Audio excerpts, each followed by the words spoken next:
시청자 여러분 안녕하십니까? CNN21 방송 숨소리. 오늘은 2018년 6.13 지방선거 후보자들의 사전 질의응답을 통해 우리 강주시 유권자들의 알 권리를 충족함은 물론이거니와 후보자들에 대한 검증과 공약, 시대적 과제에 대한 다양한 담론으로 철학과 비전, 미래 예측가 등한 시대상에 대해서 들어보는 시간을 갖겠습니다. 자, 본 방송은 공직선거법 방송을 준수하여 객관적인 질의응답으로 시민의 궁금증을 대변하고 있습니다. 강주시당 민주당 경선 후보에 등록한 민현배 전 광산구청장님과 함께합니다. 많은 관심으로 연방정부 강조의 비전을 들어보는 시간을 갖기로 하겠습니다. 자, 후보님 나와 계십니다. 예. 자, 굉장히 바쁜 일정을 보내고 계시죠? 네, 반갑습니다. 네. 뭐 특별히 민주당 강주시당 후보들의 면면이 그야말로 대단합니다. 열기도 달아오르고 있고요. 자, 후보로 임하시는 각오를 오늘 한번 말씀해 주시죠. 선거에 나오는 사람은 누구나 네. 같은 생각일 겁니다만은 저는 틀림없이 제가 최종 승자가 돼서 네. 민주당의 광주시장 후보가 될 것으로 생각합니다. 또 네. 거기에 대한 분명한 전략과 접근 방법을 가지고 있어서 기대하셔도 좋습니다. 틀림없이 그렇게 될 겁니다. 예. 조금 전에 연방정부 광주라고 하셨는데요. 예. 그 대목은 조금 좀 수정을 해드리겠습니다. 연방정부는 광주공화국, 대전공화국, 부산공화국, 즉 대한민국의 모든 지역이 공화국이라고 할 만큼만 높은 수준의 자치분권을 이루고 이렇게 자치분권을 이룬 각각의 지역들이 모여서 네. 대한민국이 구성됐을 때 우리는 그거를 연방정부라고 표현한 거니까요. 네. 이거는 연방정부 광주가 아니라 광주공화국 네. 이렇게 저희는 표현하고 있다는 말씀을 드립니다. 알겠습니다. 광주공화국은, 이해가 쉽습니다. 네, 광주공화국은 대한민국 헌법 1조 1항에 나와 있는 것처럼 대한민국은 민주공화국이다 할 때 그 공화국입니다. 그러니까 계층과 인종과 신분에 상관없이 네.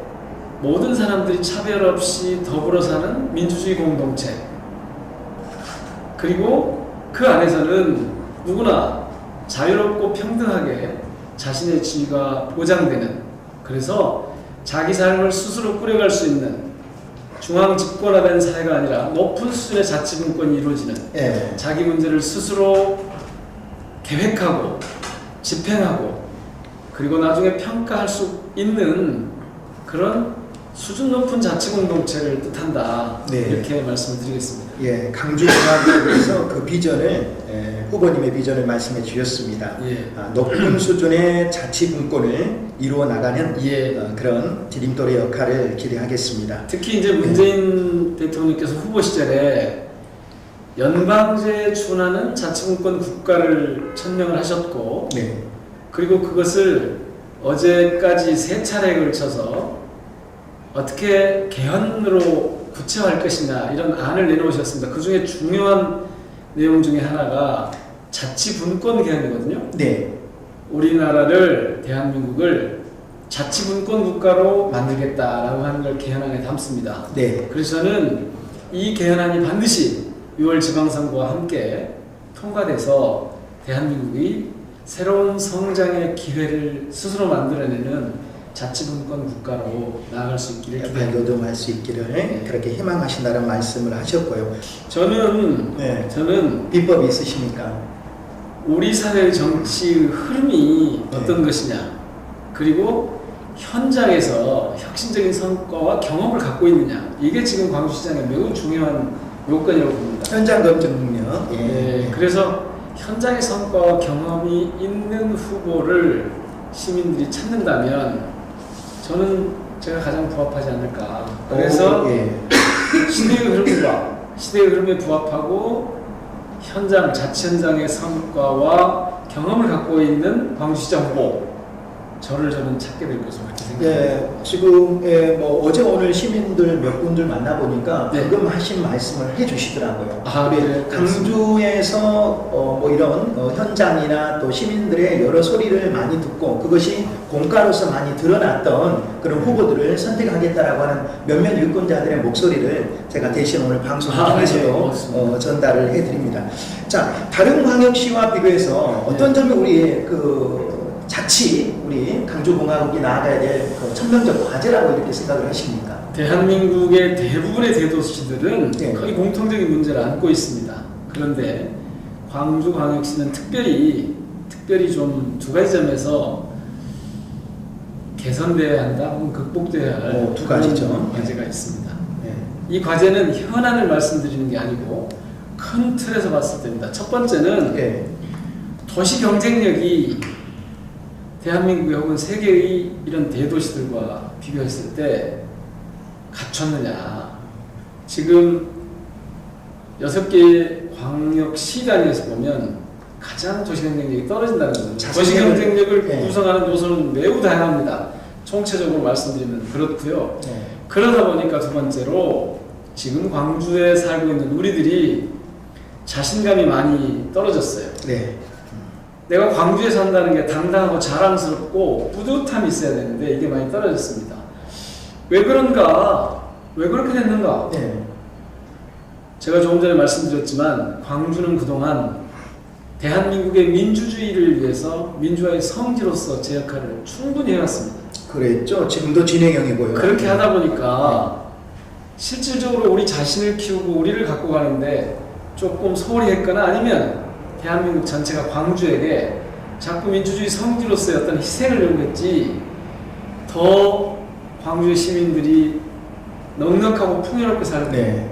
평화롭게 살 수 있는 그런 여건을 만드는 데는 정부도 그렇고 저희도 그렇고 오히려 소외당했고 마치 독립군의 후손들이 어렵게 사는 것처럼 민주화의 성지, 대한민국 민주주의의 성장을 위해서 기여해온 광주가 어려워진 게 사실이죠. 그러다 보니까 지금 말씀드린 대로 도시 경쟁력도 좀 떨어지고 자신감도 좀 떨어진 그런 상황입니다.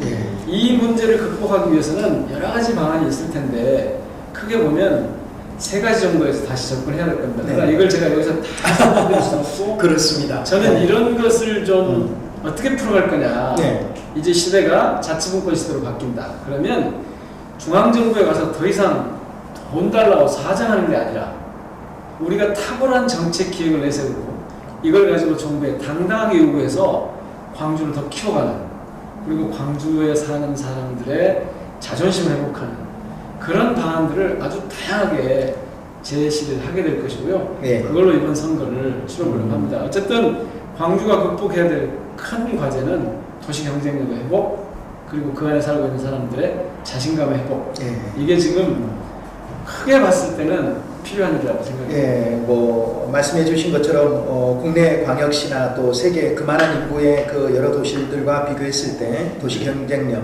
자신감, 뭐 어떻게 보면은 자생력이 많이 지금 다시 극복해야 될 과제라고 말씀을 하셨습니다. 자, 네 번째 좀 다른 분위기를 좀 바꿔서요. 예. 정치인으로서 후보님 경력이 다채롭습니다. 예. 쉬우면서 어려운 질문인데요. 정치란 무엇입니까? 이에 아울러서 시민이란 무엇입니까? 예, 제가 말씀하신 대로 학생운동 하던 시절부터 시작해서 언론사에서 기자로 일을 했고 시민사회 활동가로서 시민단체 대표로 일을 했고 그리고 대학에 네.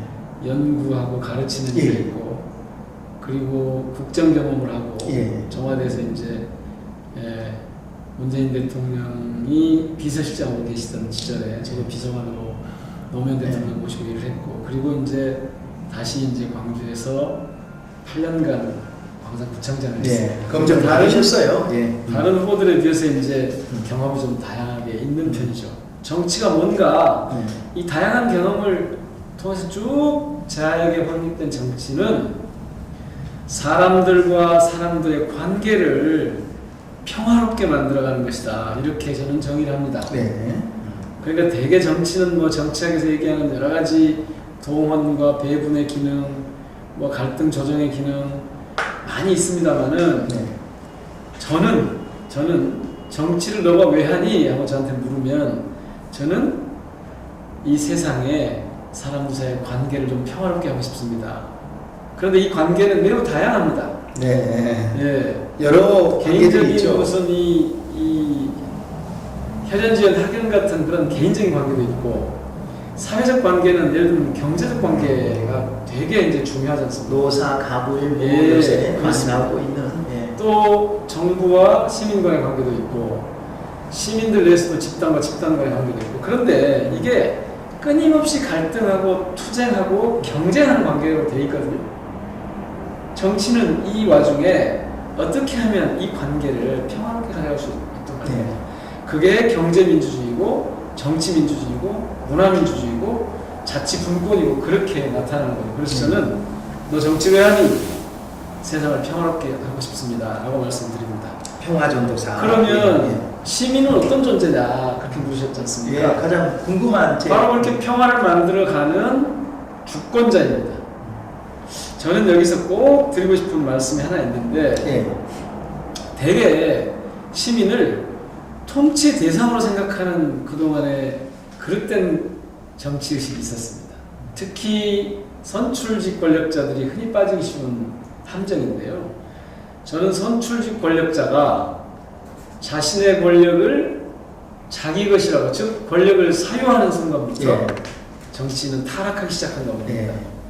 무슨 말씀이냐면 권력의 생성과 운용과 재생산의 주체는 바로 시민입니다. 저는 이걸 이제 주권자 정치다 이렇게 말씀을 드리는데요. 예. 정치는 정치인이 하는 게 아니라 사실은 정치인은 주권자들이 해가는 정치를 잘 조정하고 앞장서고 때로는 역사적으로 올바른 방향으로 이끌고 가고 이런 역할을 하는 것이지 실질적인 정치의 주체는 시민이죠. 그래서 저는 예. 시민이야말로 정치의 주체입니다. 예. 그래서 우리는 시민을 주권자라고 합니다. 근데 여기서 이제 꼭 말씀드릴 게 하나 있습니다. 이때 시민은 이전의 통치 대상으로서의 국민과는 다른 존재입니다. 시민의식이 높아졌다는 그런 의미도 있죠. 그런 것이죠. 그러니까 내가 정치의 주체라고 하는 것을 자각하는 시민이죠. 그렇기 때문에 제가 자꾸 자치를 얘기하는 겁니다. 예. 다른 사람에 의해서 통치의 대상이 아니고 내가 스스로 정치를 해가는 주체이고 그래야지 그때 비로소 자치가 가능하고 민주주의가 가능하게 됩니다. 네. 우리 사회 지금 가장 좀 네. 그러니까 이제 좀 다른 예를 들어보면 예. 잘 아시겠지만 지난번에 촛불 집회가 1년 전에 몇 달 동안 계속됐지 않습니까? 추운 겨울 내내. 우리는 뭐 이때 혁명이라고 했죠. 이 촛불혁명의 과정에서 보시면 두 종류의 집회가 있었습니다. 하나는 이른바 태극기 집회라고 하는 것이고 예. 하나는 촛불 집회가 있었습니다. 근데 주체가 된 거죠. 태극기 집회는 예. 당시에 계엄령을 선포해서 대통령을 지키자 왜 대통령을 끌어내리려고 하느냐 이렇게 주장했습니다. 이건 뭐냐면 이 나라를 대통령의 나라, 국민의 나라라고 생각하는 거죠. 물론 이때 국민은 통치의 대상으로서 수동적인 그런 국민이죠. 그런데 촛불 집회에서는 대통령을 끌어내려라. 그리고 이게 나라냐? 이 나라의 주인은 우리다, 국민들이다. 이때 국민은 시민이에요. 그래서 촛불 집회하는 분들한테 촛불 시민이라고 하지 촛불 국민이라고 하지 않습니다. 아, 예. 주체가 됐다. 그렇죠. 예. 그래서 시민의 명령이라고. 예, 그랬어요. 그렇죠. 예. 그래서 그게 바로 시민의 진정한 의미입니다. 국민과 시민이 저는 구분되는데 저한테는 물론 우리나라가 지금 많이도 뭐 국민의 나라 이렇게 되어 있긴 합니다만 지금 제가 말씀드리는 맥락에서라면 지금 대한민국은 예. 국민의 나라에서 시민의 나라, 국민의 정치에서 시민의 정치로 변화해가는 대전환의 시기에 있습니다. 아, 정치 주체가 더 이상 청와대나 국회가 아니고 네. 삶의 현장에 있는 주권자들, 즉 시민들이죠. 그래서 시민 정치 시대를 이제부터 열어가야 한다. 아, 예. 예, 그런 의미로 저는 사용을 합니다. 예, 오늘 중간에 이렇게 말씀 들어보면서 인터뷰를 오늘 하기를 참 잘했다라고 하는 그런 생각이 들고요. 비전 철학을 제가 미처 알지 못했던 준비를 굉장히 많이 하시고 또 그걸 또 숙고하시고 또 풀어내시고 또 말씀 도중에 시민이 정치에 참여의 주체가 될 수 있도록 끌어낸다라고 하는 것은 어떻게 본다라면 저 역시도 굉장히 어려운 과제일 것 같습니다. 어려운 과제, 주체가 될 수 있도록 끌어온다라고 하는 것은 또 그에 대한 준비도 이렇게 담고 계신데요. 자, 5번 질문에서 여러 가지 그 지도자의 덕목이 많이 있지 않습니까? 요새 또 많이 불어나는 뭐 미투 운동과 함께 도덕성, 사회성, 또 소통, 리더십, 영향력, 자 이런 부분들에 대한 생각들은 어떻게 평소에 갖고 계신지요? 글쎄요, 저는 기존에 그 정치인에 요구하는 자질 혹은 덕목 이런 말씀들을 하시면 예. 제가 생각하는 정치라고 하는 것 혹은 정치인, 정치 지도자 이런 말들이요, 기존에는 이를테면 통치를 행사하는 사람들이었어요. 통치자들이었어요. 근데 그건 이미 폐기된 지 오래됩니다. 사실은 시민의 등장과 함께 통치는 폐지가 됐는데, 지금 말씀하신 뭐 이런 내용들을 보면 되게 통치자가 갖춰야 될 그런 도덕적 윤리 이런 것들을 네. 얘기하거든요. 네. 저는 그렇게 생각하지 않습니다. 조금 전에 말씀드린 것처럼 정치를 그렇게 정의하고 또 주권자로서 시민도 생각하면 정치인의 지도자의, 특히 정치 지도자의 자질 중에서 가장 중요한 건 뭐냐면 시민과 소통하고 공감할 수 있느냐 하는 겁니다. 그런 자세. 그래서 예. 제가 앞서 말씀드린 것처럼 정치인은 자신이 갖고 있는 권력, 즉 선출 권력을 자기 것이라고 생각하는, 즉 사유화 의식이 있으면 그때부터 그건 좋은 정치인이 절대로 저는 될 수 없다고 봅니다. 이 권력은 내 것이 아니고 온전하게 시민의 것이다. 그러면 시민의 목소리에 귀를 기울이고 시민들의 요구가 뭔지 늘 시민들과 소통하고, 그래서 저는 이 시대, 시민정치 시대에 가장 중요한 정치인의 덕목은 두말할 필요도 없이 시민과 소통하고 공감하는 능력이라고 생각합니다.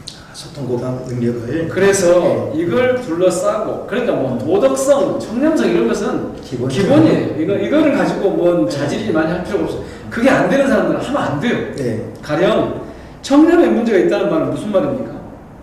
청렴 문제가 생긴 건 부패 문제가 생기는 건 늘 말씀드리지만 그 권력이 자기 거라고 생각하니까 생기는 거예요. 자기 마음대로 해도 된다고 생각하는 거죠. 그게 지금 이명박 박근혜가 감옥 가는 이유예요. 맞습니다. 그러니까 네. 시민정치의 시대가 흐름이 어떤 것인지를 정확하게 알고 있으면 부정부패를 할 수가 없고 청렴하지 않으면 안 돼요. 네. 그러니까 이건 기본, 이런 것들은 도덕성 이런 건 기본이고요. 여기서 제일 중요한 건 저는 소통하고 공감하는 능력인데, 이때 제일 중요한, 그 다음에 필요한 덕목은 뭐냐면 판단력이에요. 네. 그러니까 지금 우리가 가려고 하는 이 시대의 흐름이 뭐고 이게 시민들에게 도움이 되느냐 안 되느냐, 그런 것을 판단할 수 있어야 돼. 이게 나한테 도움이 되느냐 혹은 내가 가까운 사람들한테 도움이 되느냐 하면 그때부터 이건 정치가 자신을 위한 정치가 되고 권력이 자신을 위해 쓰는 권력이 된단 말이에요. 이걸 우리는 뭐라고 하냐면 공공성이라고 얘기합니다. 네. 정치의 공공성, 정치인의 공적 마인드죠. 그래서 저는 그것을 판단해내는 능력, 그러니까 공적 마인드가 가능하도록 하는 판단력, 이게 공적 마인드. 소통과 네. 공감 능력 다음에 필요한 자질이라고 생각해요. 저는 네. 더 복잡한 얘기 많이 할 거 없습니다. 이 두 가지 정도만 네. 확실하게 가지고 있고 기본적인 자질이 있으면 저는 훌륭한 리더. 당연히 말씀 준비하신 것처럼 후보님은 당연히 이 공공성과 소통 마인드를 저는 가지고 부족한 게 많습니다. 부족한 게 많지만 겸손하게 말씀해 주시고요. 계속해서 예, 예. 지난 8년간 예.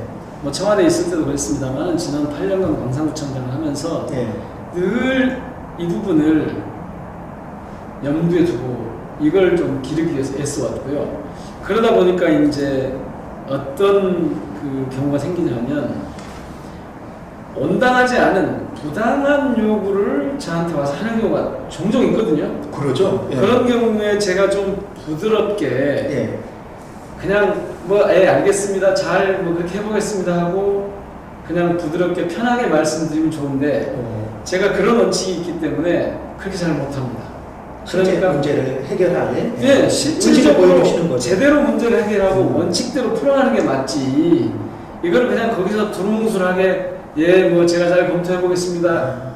근데 되게 저한테 많은 제 주변의 동지들이나 주변 분들이 저한테 그렇게 딱딱하게 하지 말고 그냥 뭐 고개 끄덕끄덕하고 받아주라 이렇게 얘기하거든요. 예. 근데 저는 그게 왠지 좀 정직하지 못한 것 같아서 그냥 있는 그대로 말씀을 드립니다. 그러다 네. 보니까 아이고 민원인들이 찾아오면 일단 잘해주는 것이 순서고 들어주기만 해도 옳은 건데 그러면 민원인들이 되게 좋아하는데 이런 얘기를 제가 종종 듣습니다. 근데 네. 저는 그 대목에 대해서 분명하게 말씀드립니다. 옳지 않은 것과 옳은 것이 C와 B가 명확하게 구분되지 않으면 소통도 제대로 될 수 없고 권력을 가지고 자기가 자의적으로 행사하는 즉 공공성이 네.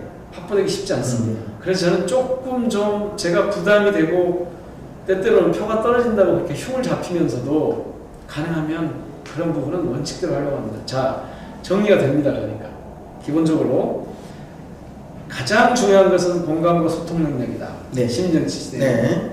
그리고 공공성의 관점에서 판단을 정확하게 할 수 있는 거다. 네. 그리고는 그렇기 때문에 기본적으로 우리가 지켜가야 될 원칙을 유지하는 거다. 물론 정서적으로 이제 따뜻하게 하는 이거는 전혀 다른 문제고요. 무슨 문제를 풀어가거나 민원을 네. 해결할 때 드릴 말씀. 따뜻하게 당연히 해주시겠죠. 당연히요. 예. 그런 거고요. 그런데 이제 엉뚱하게 억지를 쓸 때 이제 드리는 네. 말씀입니다. 자, 그런 정도가 돼 있으면 앞서 말씀하신 뭐 여기 나와 있는 뭐 리더십, 장악력, 네, 도덕성, 사회성, 청렴성 이런 것들은 네. 기본적으로 갖춰야 될 거고 실질적으로 일을 해나가는 과정에서는 그런 정도가 있으면 예. 된다고 봅니다. 그렇습니다. 예. 자, 뭐 두 번째 페이지에서 아마 이 부분은 조금 가볍게인데 또 우리 유권자들이 예. 부분은 후보님은 어떤 분을 롤 모델로 이렇게 하고 계신가, 또 어떤 예. 분을 또 예. 존경하고 닮고자 하는가라고 하는 그거 한번 말씀해 주시죠. 저는 그 대목에서는 되게 좀 조금 전에 제가 말씀드린 그런 세계관, 가치관, 정치의식 이런 것이 명확한 분이 어떤 분일까? 예. 저는 저희 광주에서는 80년 5월에 윤상원 열사를 꼽습니다. 예. 윤상원 열사의 삶을 꼽고요. 그리고 우리나라 정치인 중에서는 노무현 대통령이 그래도 하여튼 근래에는 보니까 문재인 대통령도 참 그걸 잘하시더라고요. 그러니까 저희 당의 그러니까 이른바 민주정부를 이끌어온 분들이 역시 빼어난 그런 지도자들이셨다. 닮고 싶다 그런 생각을 국민을 바라보면서 예. 방금 말씀하신 것처럼 공감과 소통 능력을 가지고 정직이 최상의 정책이라고 하는 것에 대해서 권력을 끊임없이 사유하지 않는 것이 가장 중요합니다. 예. 이 권력이 내 것이 아니다. 시민들의 것이다, 국민들의 것이다, 주권자의 것이다라고 하는 것이 예. 그런 원칙에서 흔들림 없이 정책을 펼쳐나가시는 부분에 우리 국민 대다수가 박수를 보내고 계신데 역시 역대 우리 민주 대통령 두 분과 우리 윤상원 열사를 손꼽아 주셨습니다. 자, 9번, 10번 질문 두 가지 남고 있는데요. 유권자들이 궁금해할 내용입니다. 현재 후보님의 향후 정치적 미래 이제 가시는 길입니다. 네. 앞으로 어떤 단계 미래 비전까지 강주시장을 넘어서까지 한번 더 또 이렇게 해주시면 더 좋을 것 같고 또 그런 비전을 해서 어떤 또 지도자들과 동지들과 주로 상의를 또 하고 교제하고 계신지. 저는 두 가지 대화를 합니다. 하나는 역사와 대화입니다. 조금 전에 말씀드렸던 그런 저희 나라의 훌륭한 지도자나 윤상원 열사가 이런 경우에 어떻게 했을까라고 하는 것은 지나온 과거로부터의 이 지혜를 구하는 그런 차원에서 그런 역사와 대화를 하고요. 현재의 대화는 저는 주로 저랑 같이 하는 동지들과 합니다. 네. 특히 젊은 동지들과 합니다. 연세가 드신 분들의 지혜나 이런 것들은 역사 속에서 주로 구하고 그리고 현실에서 부딪히는 문제들에 대해서는 저보다 더 젊은 그리고 저와 함께하는 그래서 저는 이제 후보님 젊은 동지들을 구체적으로 제가 뭐 이름을 말씀드릴 수 이름은 아니지만 어떤 뭐 저는 그동안 일을 해보면서 무슨 일을 할 때마다 가령 시민운동 할 때는 그 당시에 같이 어울렸던 젊은 동지들이 있습니다. 그 정도면 좋을 것 같습니다. 또 언론사에 있을 때는 또 그 당시에 언론노동도 하고 그럴 때는 또 그 당시에 같이 했던 젊은 동지들이 있습니다. 지금은 제가 2008년에 이제 청와대에 나와서 정치를 시작할 때부터 지금까지 쭉 같이 해온 저보다 한 10여 년 정도 이렇게 차이가 나는 그런 뭐 7, 8년 이렇게 차이가 나는 젊은 동지들이 있습니다. 이 동지들하고 후배 동지들과 예, 주로 얘기를 합니다. 아이디어가 좀 이렇게 이제 몇 가지 장점이 있는데요. 그 중에서도 이제 오랜 경험을 필요로 하는 지혜 이런 것들은 또 선비적인 이런 그 문제의식 이런 것들은 역사 속에서 충분히 배우고 역사적인 인물로부터 배울 수 있고요. 현실 감각 때문에 젊은 분들하고 주로 얘기를 합니다.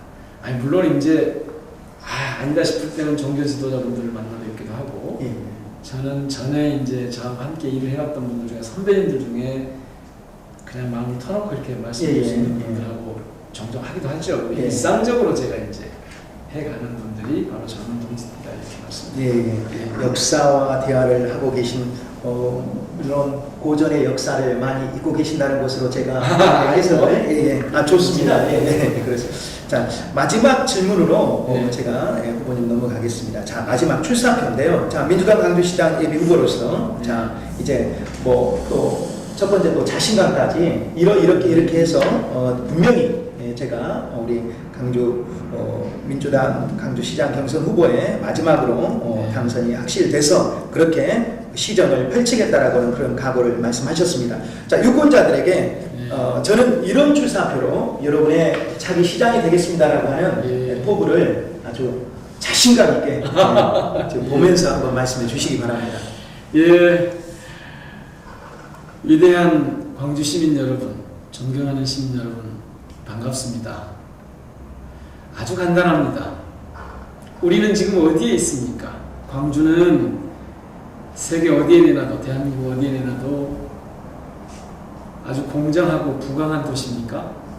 광주는 내 삶을 키워주고 넉넉하게 만들어주는 그런 풍요로운 도시입니까? 대개는 끄덕끄덕 하시기보다 좀 아쉬워하고 안타까워하는 그런 상황일 겁니다. 왜 그렇게 됐습니다. 왜 그렇게 됐습니까?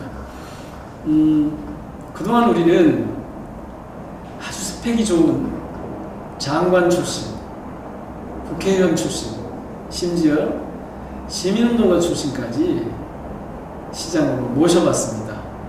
그리고 그분들이 시장을 끌어왔습니다. 시정을 끌어왔습니다.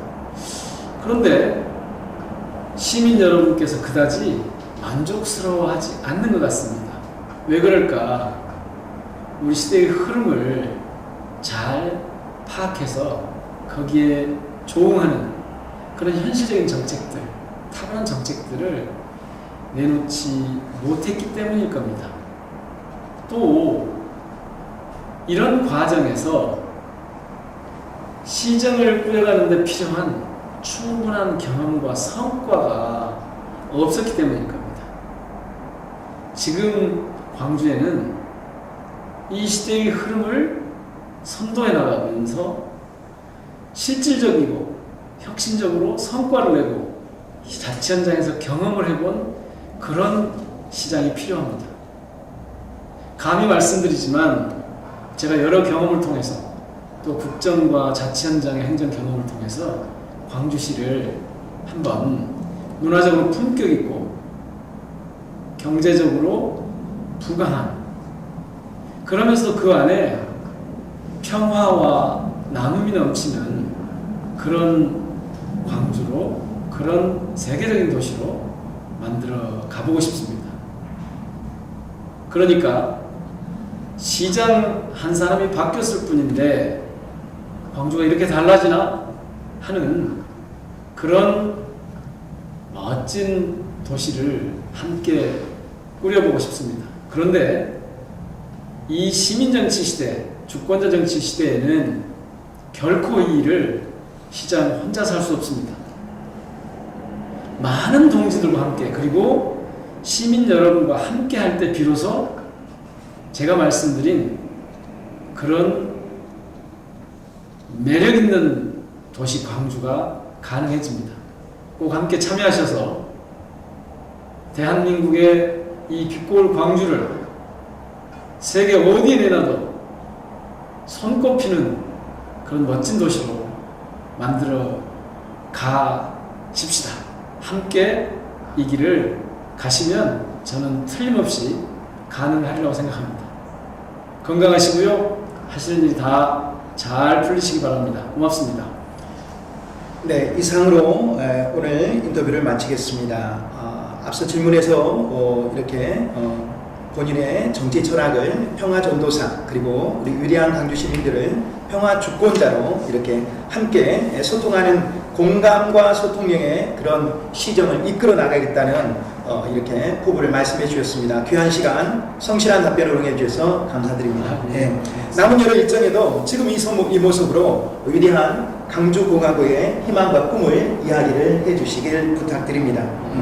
자, 시청자 여러분 어떠셨습니까? 민영배 후보님의 정치 철학, 향후 강주에 대한 꿈의 그런 비전과 철학, 또 가치관을 들어보는 귀한 시간이 되셨는지요? 강주 시민이 원하는 강주의 미래, 지금부터 시민 여러분의 바른 검증과 숙고가 강주를 강주답게 하는 초석이 되리라 생각합니다. CNN21 방송 숨소리 진행의 저는 임영이었습니다. TV CM, 라디오 CM, 선거 홍보 영상, 기업 홍보 및 기록 영화를 전문으로 기획, 촬영하여 제작하는 산여울 기획은 1등 제품을 2등 가격으로 공급합니다. 산여울 기획은 1980년부터 쭉 호남 영상 예술과 같이 하고 있습니다. 산여울 기획. 방송 토요일 아침 광주의 목소리 아나운서 나선희. 소통의 아이콘이 되다. 당당하고 정확하고 따뜻한 스피치가 당신의 경쟁력입니다. 말 잘하고 싶은 분들께 잘 말하는 법으로 힘을 실어드립니다. 나선희 스피치 커뮤니케이션즈.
주식회사 드림에이스는 부동산 임대 중개업종 기업으로 부동산 매매 분양업을 기도로 시작하고 기도로 마치는 기업 드림에이스입니다. 부동산 중개업의 선두주자 드림에이스.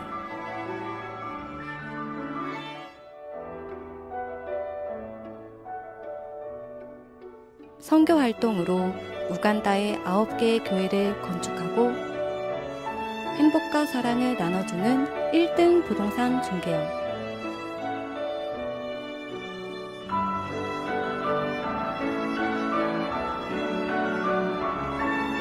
꿈을 꾸면 이루어진다는 신념으로 일하는 드림에이스.